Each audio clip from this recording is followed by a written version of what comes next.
জুবিন গাৰ্গক ডিঙি চেপি পানীত ডুবাই কেনেকৈ মাৰিছিল আৰু কেনেকৈ প্লেনিং কৰিছিল এই সকলোখিনি তথ্য এতিয়া পোহৰলৈ আহিছে আৰু পোহৰলৈ আহিছে এজন ব্যক্তিয়ে এই কথাখিনি পোহৰলৈ আনিছে তেওঁ মিডিয়াৰ সন্মুখত এই কথাখিনি কৈছে যিখিনি কথা আপোনালোকে কন্টেক্ট পিছতে শুনিবলৈ পাব আৰু এই ঘটনাটো কেনেকৈ সম্ভৱ হ'ল এই বিশেষ ব্যক্তিজনে কেনেকৈ এই কথাখিনি গম পালে হয় জুবিন গাৰ্গে এই কথাখিনি নিজে কৈছে অৰ্থাৎ সপোনত এই কথাটো আপোনালোকে থাম্বনেল দেখিয়ে গম পাইছে কিন্তু এই অনুৰাগীজনক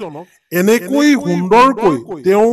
দেখাইছে কেনেকৈ জুবিন গাৰ্গক নিজক হত্যা কৰিছিল এই গোটেইখিনি ফটো আৰু ভিডিঅ'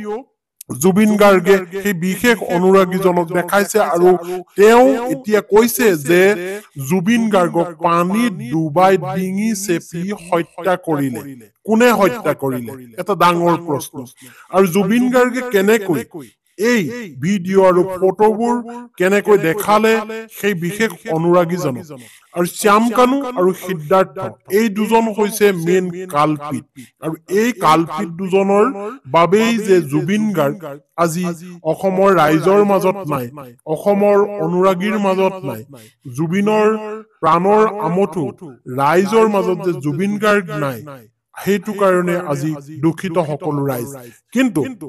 এতিয়া এই সপোনটোৱে আচলতে গোটেই খলখনি তুলিছে আৰু জুবিন গাৰ্গে সপোনত দেখুৱালে বিশেষ ব্যক্তিজনক আপোনালোকে হয়তো আচৰিত হৈছে কথাটো শুনি কিন্তু সেই ব্যক্তিজনৰ মুখেদি আপোনালোকে যদি কথাখিনি শুনে তেতিয়া গম পাব যে প্ৰকৃততে কি হৈছিল হয় সেইদিনা ছিংগাপুৰত 19 তাৰিখৰ দিনা যেতিয়া ইয়টৰ পাৰ্টিলৈ গৈছিল গোটেই মানুহখিনি 11 জন প্ৰবাসীৰ সৈতে সেই ইয়টৰ পাৰ্টিত গৈছিল তেতিয়াই এই অঘটনটো ঘটিছিল আৰু তাৰে যিবোৰ ভিডিঅ' ক্লিপ ডিলিট কৰি দিয়া হ'ল সিদ্ধাৰ্থ শৰ্মাৰ নিৰ্দেশত অৰ্থাৎ জুবিন গাৰ্গৰ মেনেজাৰ সিদ্ধাৰ্থ শৰ্মাৰ নিৰ্দেশত সেই ভিডিঅ'বোৰ ডিলিট কৰি দিয়া হ'ল সেই ভিডিঅ'বোৰ এতিয়া যিবোৰ ভিডিঅ' ডিলিট কৰা হ'ল সেই ভিডিঅ'বোৰ এতিয়া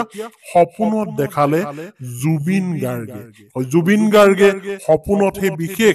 ঘনিষ্ঠ বন্ধুজনক দেখাইছে আৰু তাতেই এই কথাখিনি ধৰা পৰিছে যে জুবিন গাৰ্গক কেনেকৈ সেই সাগৰত আচলতে হত্যা কৰা হ'ল তেখেতৰ ৰুমৰ সন্মুখত কোন ৰৈ আছিল ৰাতি জুবিন গাৰ্গৰ ৰুমৰ সন্মুখত চিচি কেমেৰাত যিটো দৃশ্য আহি পৰিছে তাত আচলতে কোন ৰৈ আছিল কোনে পৰিকল্পনা কৰিছিল ৰুমৰ বাহিৰৰ পৰা তেওঁক মদৰ লগত কিবা খাবলৈ দিয়া হৈছিল নেকি ইত্যাদি কথাবোৰ এতিয়া বৰ্তমান সময়ত চৰ্চা হৈছে আৰু আহিব লগা চাৰ্জশ্বিটখনতো এইখিনি কথাই ধৰা পৰিব বুলি সেই বিশেষ সপোনত দেখুওৱা ব্যক্তিজনে মত প্ৰকাশ কৰিছে যে জুবিন গাৰ্গক এনেকৈ হত্যা কৰা হৈছিল গোটেই প্লেনিং কেনেকৈ হৈছিল ক'ৰ পৰা হৈছিল আৰু যিবোৰ ভিডিঅ' ফুটেজ ডিলিট কৰি দিছিল এই সকলোখিনি এতিয়া আচলতে